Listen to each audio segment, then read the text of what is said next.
The old wooden cross on Malene Sage's mantel had watched her for 37 years. It had watched her youth fade. It had watched her hope curdle into resignation. It had watched her become the old maid of Bitter Creek, a woman as weathered and solitary as the homestead she kept on the edge of town. At 58, Malene had made a quiet peace with her loneliness. The whispers in the general store, the pitying looks after Sunday service, they were just part of the weather, like the wind that swept across the plains. They called her a flower that had forgotten to bloom, never understanding that some flowers choose to grow in the shade. Her life was a rhythm of quiet duties: tending her garden, mending clothes for the church, sitting with the sick, her hands skilled with herbal remedies that could soothe any pain but her own. She had a chance at love once. A young man named Thomas, with gentle eyes and a future full of promise. But the war had a terrible hunger, and Thomas was one of the many it devoured. Malene wore black for a year, and by the time she took it off, her heart had decided to wear it forever. For 37 years, she had almost believed it. But on this evening, as dusk bled purple and gold across the prairie, the rhythm of her life was about to be broken. A sound cut through the quiet. Hoofbeats, unsteady, desperate. A rider, slumped in his saddle, his horse turning toward her gate as if drawn by a prayer. As he grew closer, she saw he was a young man, a cowboy, his face streaked with tears that shone in the dying light. And his shirt was dark with something that wasn't dust. It was blood. Her heart, a thing she had guarded for decades, gave a lurch. It was responding before her mind could tell it to stop. Jesse Calhoun was 30 years old, and he had just killed a man for the first time. The knowledge was a stone in his gut, cold and heavy. His hands, usually so steady, trembled on the reins. The blood on his shirt, another man's life, had dried to a rusty brown. He never meant for it to happen. He was a man of words, not weapons. But Kurt Brennan had been drunk and mean, spoiling for a fight in the saloon, and when he'd drawn his gun, there was no more time for words. The shot had been like a thunderclap. Brennan had fallen, and the man Jesse used to be had fallen with him. Self-defense, the sheriff had said. A dozen witnesses, no charges. Jesse was free to go. But what good was freedom when you were chained to a ghost? He'd stumbled out of the saloon, his only thought to run. To outrun the memory, to outrun himself. His horse had carried him here, to this small, quiet homestead, to a lamp glowing in a window like a single, steady star. And now, seeing the woman who rose from the porch, his last bit of control shattered. She moved with a calm grace, her hair streaked with silver, her eyes holding no fear, only a deep, quiet understanding. "Easy now," she said, her voice like a cool hand on a fevered brow. "You look like you've had a hard ride." He tried to speak, to explain, but the words wouldn't come. He slid from the saddle, his legs giving way, and he would have fallen if she hadn't caught him. Her touch was warm and sure. "Whatever's happened, you're safe here," she murmured. "My name is Malene Sage. You're welcome in my home." The simple kindness broke him. A raw, ragged sob tore from his chest, the sound of a soul cracking in two. He was vaguely aware of her guiding him to a chair, of her presence beside him, a silent comfort that asked for nothing. "I killed a man," he finally choked out, the words falling into the night like poison. "God help me, I killed a man." Malene Sage looked at the broken young man weeping on her porch, and she felt something stir that she thought had died with Thomas Whitfield 37 years ago. It wasn't just pity, it was recognition. She knew this pain. She knew this weight. She had carried her own for a lifetime. "What's your name, son?" she asked gently. "Jesse," he whispered. "Jesse Calhoun." "Well, Jesse Calhoun," she said, her voice as steady as the old cross inside her house. "It seems you need a safe place to land, and I have more quiet than one person knows what to do with." She paused, her eyes kind in the lamplight. Why don't you tell me what happened? Sometimes the telling helps. And so, in the vast, gathering darkness of the prairie, two lonely souls, a woman who had given up on life and a man who had just taken one, began a conversation that would change everything. Maylene listened as the story tumbled out of him. Self-defense, a dozen witnesses. But the words were hollow. The guilt was what was real. Without a word, she went inside. She came back with a basin of warm water and clean cloths. "May I?" she asked, gesturing to his shirt. He flinched, as if ashamed for her to see the evidence of his sin. But he nodded. The evening air was cool on his skin as she helped him out of the ruined shirt. Her touch was gentle, methodical, as she began to wash the blood from his hands and arms. The water turned red, washing away the stain, but she knew it couldn't wash away the memory. "Kurt Brennan," she said quietly. It wasn't a question.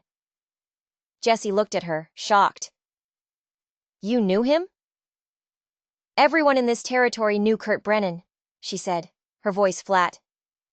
"He was a man who harvested trouble. The only surprise is that it took this long for someone to stand up to him." You don't think I'm a murderer?" "I think you're a young man who did what you had to do," she said, meeting his eyes. "And I think the fact that it's tearing you apart tells me everything I need to know about your soul." The simple, profound acceptance in her voice was a balm on his raw nerves. He told her everything.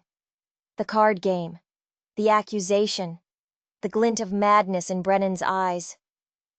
When he was finished, she disappeared again, returning with one of her father's old shirts. It was soft from 1,000 washings and smelled faintly of lavender and home. "What do I do now?" he asked, his voice lost. "Where do I go?" "That depends," she said, her gaze steady. "Are you running from the law or from yourself?" "The law says I'm free," he said bitterly, "but I don't feel free. I feel like I've got a brand on my soul." "The brand will fade," Maylene said, "if you let it. The real question is whether you'll let this one night define all the nights that come after." They sat in a comfortable silence, the sounds of the prairie wrapping around them. Then a coyote howled, a long, lonely cry. "He's singing about freedom," Maylene said softly.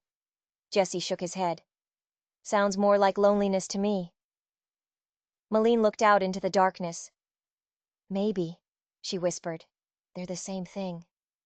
And Jesse looked at her, really looked at her, not as an old woman, but as a person who understood the geography of a broken heart. In that moment, something shifted. He was supposed to leave in the morning, to ride onto a ranch job that was waiting for him. But the thought of leaving this small circle of lamplight, this quiet haven, felt like stepping back into a storm. The morning came, bright and clear. Jesse hadn't slept. He'd spent the night on a bedroll by the fire, the wooden cross on the mantel seeming to watch over him. The weight in his chest hadn't gone, but it had settled. Maylene was already in the kitchen, the smell of coffee and frying bacon filling the small house. It was a smell from a life he didn't think he'd ever have. He was supposed to leave. He knew it. He was trouble, a man with a fresh ghost clinging to his back. He couldn't bring that into her quiet life.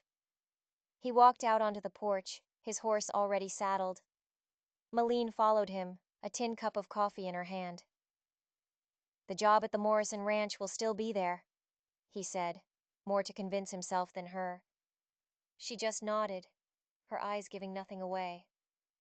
"But the road is long," she said quietly, "and a man shouldn't travel with a hungry soul." She held out the coffee. It wasn't a plea for him to stay. It was an offer of grace.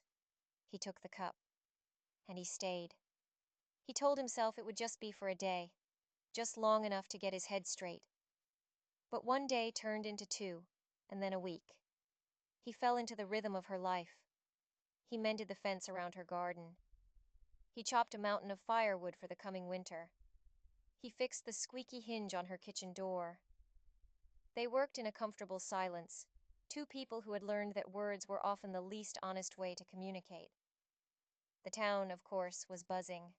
The story had taken root and grown into a thorny vine of gossip. The old maid and the young killer. What could they possibly be doing out there? Every time Malene went to the general store, she could feel the stares, hear the whispers stop as she approached. But for the first time in her life, she didn't care. The loneliness she had always carried was lighter.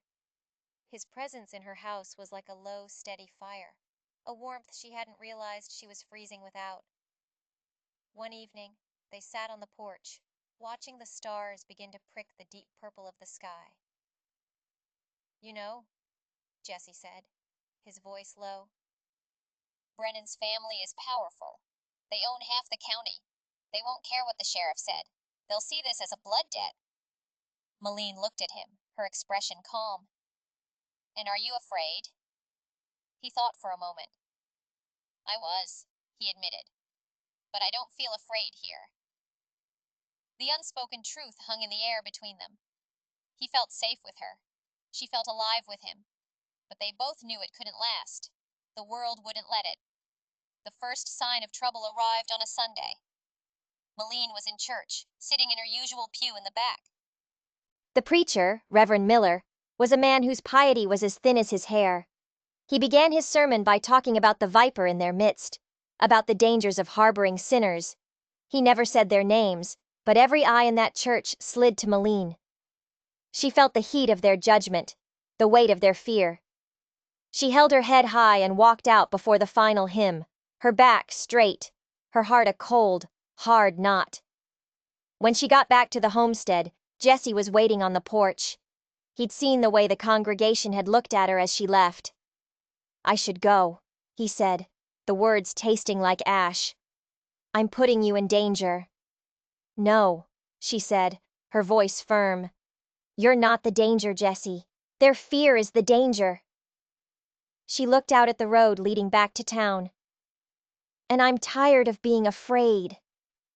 But that night, a rock crashed through her kitchen window. Wrapped around it was a piece of paper. The words were crude, ugly. "Get the killer out or we'll burn you out."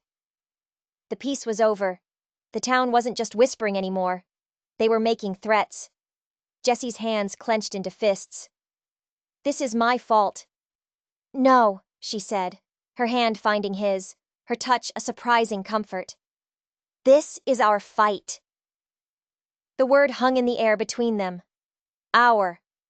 And in that moment, Jesse knew. He wasn't just passing through. He wasn't just hiding. He had found something in this quiet woman, in this small house, that he hadn't even known he was looking for.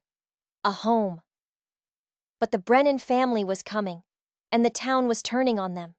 He hadn't just brought a ghost to Malene's door. He had brought a war. The rock through the window was just the beginning.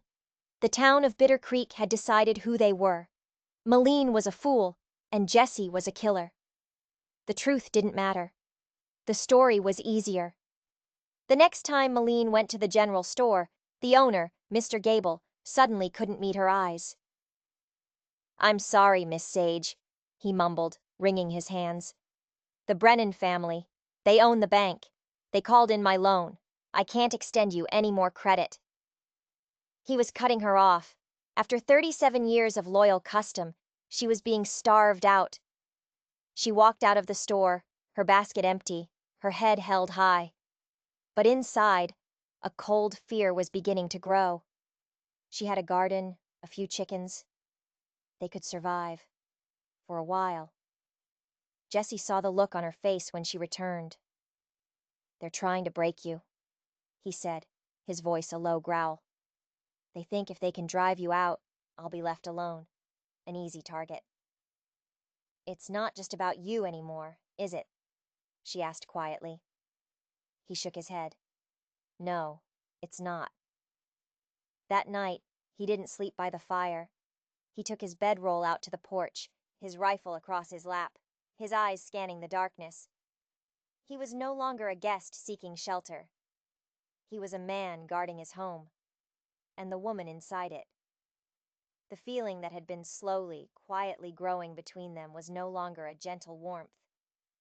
It was a fire, stoked by the danger, by their shared defiance. It was a love that had skipped the courting and gone straight to the siege. A few days later, the sheriff rode out. He didn't get off his horse. "Maline," he said, his voice holding a false note of concern. "Folks are worried. They think this boy is trouble. For your own safety, you should ask him to leave." "He is not a boy, Sheriff," Maline said, her voice like ice. "He is a man, and he is a guest in my home." "He's a killer! He's a survivor!" she shot back. "Something this town has forgotten how to be." The sheriff's face hardened. "The Brennans have offered a bounty, $1,000, for the man who killed their boy." The words dropped between them like a stone. This wasn't about justice anymore. It was about revenge. And now it had a price tag. "Every drifter, every bounty hunter in the territory will be coming for him," the sheriff said. "And they won't care if you're standing in the way." He turned his horse and rode off, leaving his warning hanging in the air like smoke. That night, under the cold, watchful eyes of the stars, Jesse finally told her the whole truth. "It wasn't just a card game," he admitted, his voice barely a whisper. "My pa, before he died, he was a prospector. He found a claim, a rich one. But he was cheated out of it by a powerful man, Old Man Brennan, Kurt's father." Maline's breath caught. "Brennan stole the land. He forged the claim papers. My pa died trying to fight him for it. He left me the original survey, the real proof. He told me to wait until I was old enough, strong enough to take it back." He pulled a worn leather pouch from inside his shirt. "Kurt Brennan wasn't after my card winnings. He knew I was coming. He was trying to get this." He opened the pouch and slid out a folded, yellowed piece of paper. A map. Proof of a crime that was 20 years old. A crime that had led to his father's death, and now Kurt Brennan's. "So this isn't about self-defense," Maline said, her mind reeling. "This is about an inheritance, about justice for your father." "It was," Jesse said, his eyes full of a terrible sorrow. "But I failed. My father told me to use the law, not a gun. By killing Kurt, I became just like them. A killer." "No," Maline said, her hand covering his. "You became a target, and now, so am I." They looked at each other, the full weight of their situation finally clear. They were trapped. They had proof of a crime that could destroy the most powerful family in the territory. And that family had just put a price on Jesse's head. They couldn't run. They couldn't hide. The only way out was to fight. But how could two people, an old maid and a haunted cowboy, stand against a family that owned the law, the bank, and the fear of an entire town? The answer was on the map. It wasn't just a survey of a gold claim. It was a map of the past. And Maline suddenly realized that her own past, the one she had buried for 37 years, might be the only weapon they had left. Maline took the old map, her fingers tracing the faded lines. She knew this land. She had walked it, ridden it, lived on it her entire life. She knew its secrets. "My Thomas," she said softly, the name feeling strange on her lips after so long. "Before he went to war, he was a surveyor's assistant, for the railroad." Jesse looked at her, not understanding. "He used to talk about the old claims," she continued, a memory stirring. "About how lines were drawn, how names were recorded. He told me something once. Something about the Brennan claim. He said it was odd." The pieces were starting to click into place in her mind, old, forgotten bits of information aligning into a new and dangerous pattern. "The survey marker," she whispered, her eyes wide. "Every claim has a marker, a stone set by the territorial surveyor. Thomas said the Brennan marker was in the wrong place, that it didn't match the territorial records in the capital." Jesse stared at her. "What are you saying?" I'm saying," she said, her voice gaining strength, "that your father's map might not be the only proof. The land itself might hold the truth. If the original marker is still there, it would prove the Brennans forged not just your father's signature, but the territorial survey itself. They didn't just steal from your family, they stole from the government. It was a crime far greater than murder. It was a crime that could bring federal marshals. It could bring down their entire empire. But finding that marker would be a suicide mission. The old claim was deep in Brennan territory, miles of open land patrolled by their men. And now, with a bounty on his head, Jesse would be shot on sight. "I have to go," Jesse said, his jaw set. "It's the only way." "No," Malene said. "You'd never make it. But I could." He stared at her as if she'd lost her mind. "You? They'll never let you near the place." "They won't be looking for an old woman gathering herbs," she said, a shrewd, unfamiliar light in her eyes. "I know those hills like the back of my hand. I know where the old trails are, the ones their men don't watch." It was a desperate, insane plan. But it was the only one they had. The next morning, Malene set out at dawn, an old gathering basket on her arm. Jesse watched her go from the window, his heart a cold knot of fear. He was a gunslinger, a man of action, but now all he could do was wait, and trust the life of the woman he was beginning to realize he couldn't live without to her courage and her knowledge of the land. Malene moved through the woods with a quiet confidence, her feet finding the old, forgotten paths. It took her half the day to reach the area marked on the map. She kept to the trees, her eyes scanning the rocky outcrops. And then she saw it. A group of Brennan's men, 4 of them, camped near the creek, right in the middle of the claim. She couldn't get close. Defeated, she was about to turn back when she saw something else. A rider, approaching the camp from the west. He was a lawman, not the local sheriff, but a territorial marshal, his badge glinting in the sun. Hope surged through her. But the hope died as she watched the marshal dismount and shake hands with the Brennan men. He shared their coffee, laughed at their jokes. He wasn't there to enforce the law. He was on their payroll. The corruption went deeper than they had ever imagined. They were utterly, completely alone. As she slipped back into the woods, her heart heavy with despair, her foot caught on something. A root. She fell, her basket scattering, and as she pushed herself up, her hand brushed against something hard and cold, half buried in the leaves. It was a stone, a survey marker. But it wasn't old and weathered. The chisel marks were fresh. It was new, and lying in the dirt beside it was a small silver locket. Tarnished, but familiar. She opened it. Inside was a tiny, faded portrait of a young man with gentle eyes. Her Thomas. This was his locket. The one he'd been wearing the day he went to war. What was it doing here? And then she saw the inscription on the back. TW to CB Thomas Whitfield to Caleb Brennan. Old man Brennan's first name was Caleb. The truth hit her like a physical blow. Thomas hadn't died at Antietam. The letter had been a lie. He had come back. And he had betrayed her. He had sold his knowledge to the Brennans, helped them create this new, forged survey, and then he had disappeared. The man she had mourned for 37 years was a fraud. Her entire life, her decades of lonely grief, had been built on a lie. The world went silent. The wind in the pines, the call of a distant hawk, it all faded away.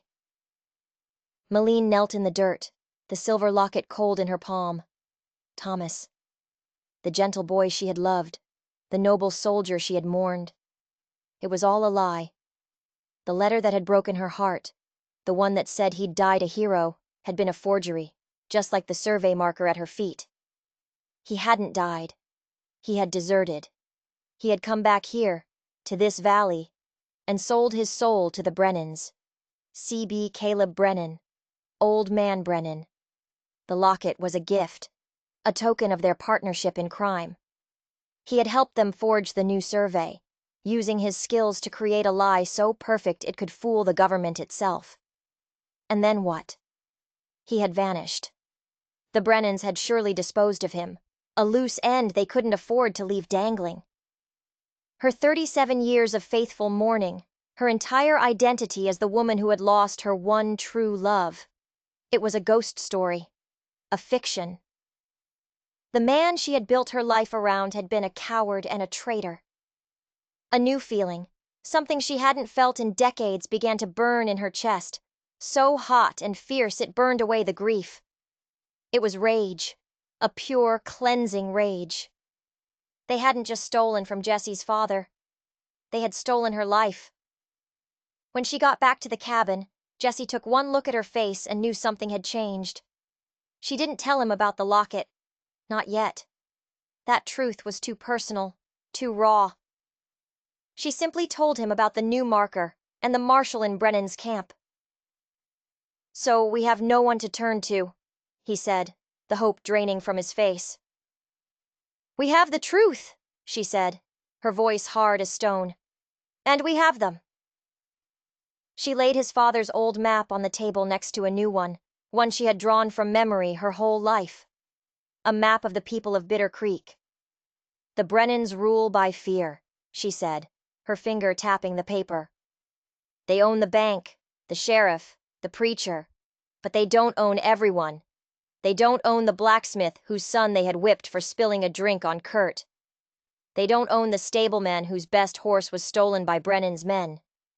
They don't own the ranchers on the dry side of the valley, the ones the Brennans are trying to squeeze out by damming the creek." She looked at him, her eyes burning. "We can't fight them with the law, so we'll fight them with the truth. We'll fight them with their victims." The plan was audacious. It was dangerous. It was their only shot. For the next 2 days they rode, not together, but separately. Jesse rode to the outlying ranches, his youth and his gun a symbol of a fight they had been too afraid to start. He didn't ask them to be gunslingers. He asked them to be witnesses. Malene walked through the town. She was no longer the quiet spinster. She was a woman on a mission. She went to the blacksmith. She went to the stableman's wife. She reminded them of the injustices, the small cruelties they had been forced to swallow. She wasn't asking for a posse. She was asking them to stand up, to simply be present. The final piece was the most dangerous. Jesse, under the cover of darkness, rode back to the Brennan claim. He didn't go for the new survey marker. He went for the old one. Malene, using Thomas's remembered words and her own knowledge of the land, had told him where to look. In a hidden, overgrown ravine, a place the Brennans thought was forgotten. He found it. The original weathered stone marker, with the initials of the territorial surveyor. He dug it up. The stone was heavy, the truth heavy in his hands. He loaded it onto a pack horse, a piece of evidence so undeniable it could start a war. The meeting was set for noon the next day, in the center of town. Malene had sent a single, simple message to Caleb Brennan. "We know the truth. Meet us in the square or we take it to the Capitol." It was a bluff. They'd be shot before they got 10 miles.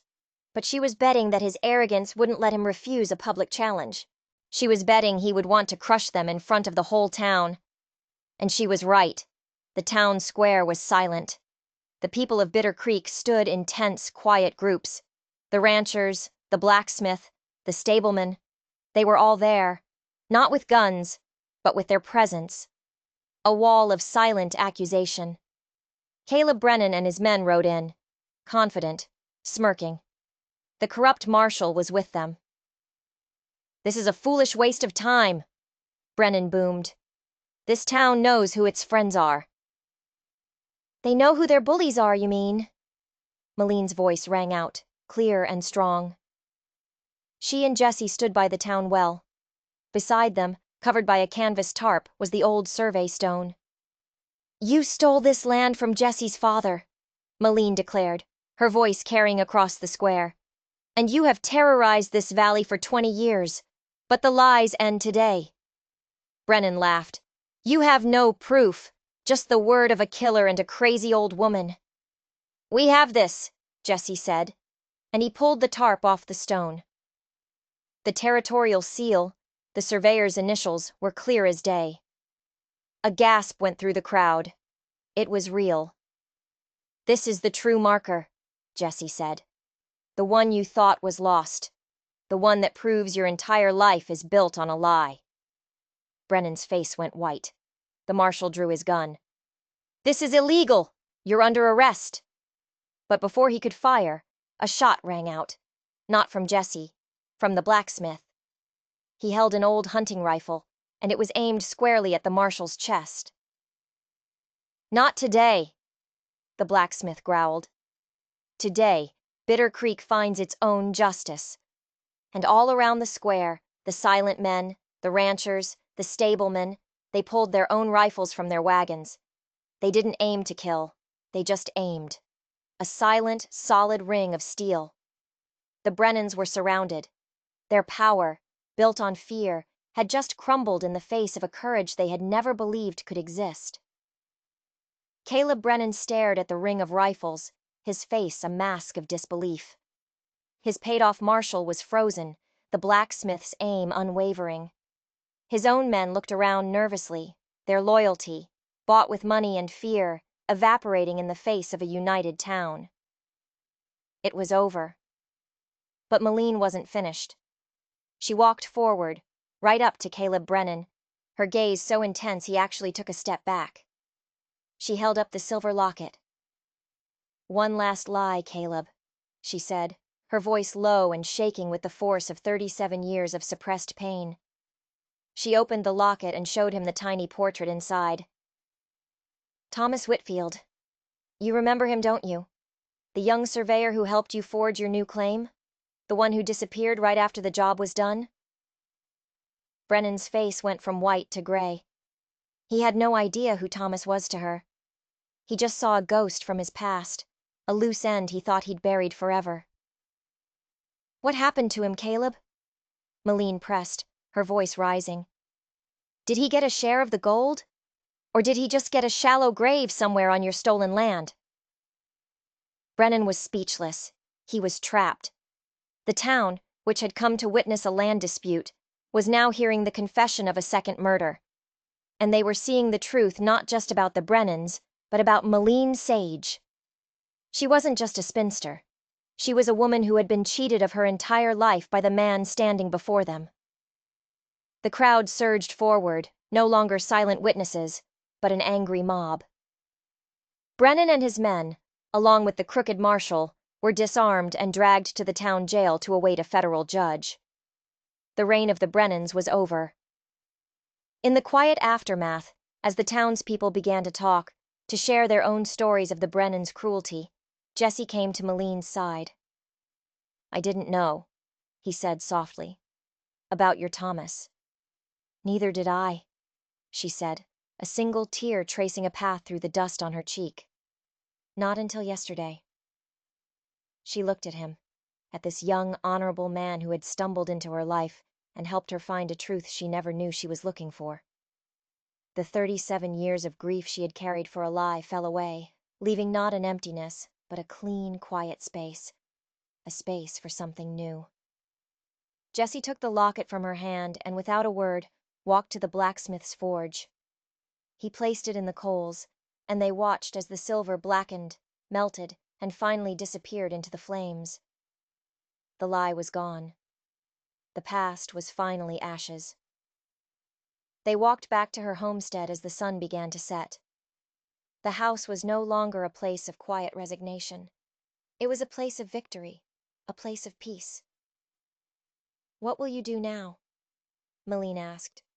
"The claim is yours. You'll be a rich man." Jesse stopped on the porch and turned to her. He took her weathered hands in his. "The gold doesn't matter," he said, his voice full of a feeling that was deeper than gratitude. "My father wanted justice. We got that today. But what I want—" He hesitated, his eyes searching hers. "What I want is a home. I've been drifting my whole life, Malene. I don't want to drift anymore." This house has been empty for a long time, she said softly, her heart beating in a way it hadn't since she was 21. It could use a little life. He smiled, a real, true smile that lit up his whole face. I'm not a boy anymore, Malene. And you're not an old maid. We're just people who found each other when we needed it most. He leaned in and kissed her, a gentle, tender kiss that was a promise of a future neither of them had ever dared to dream of. It wasn't a fairy tale ending. It was something better. It was real. A life built not on youthful passion, but on shared scars, mutual respect, and a hard-won peace. The lonely woman and the broken cowboy had saved each other. And in the quiet little town of Bitter Creek, they finally found their home. Sometimes the deepest loves aren't the ones that burn the brightest, but the ones that offer a steady, quiet light in the darkness. Malene and Jesse's story reminds us that it's never too late to find a home, and that the bravest act of all is to heal. If their story touched your heart, don't forget to subscribe. And let us know in the comments, do you believe in second chances at love? Thanks for watching.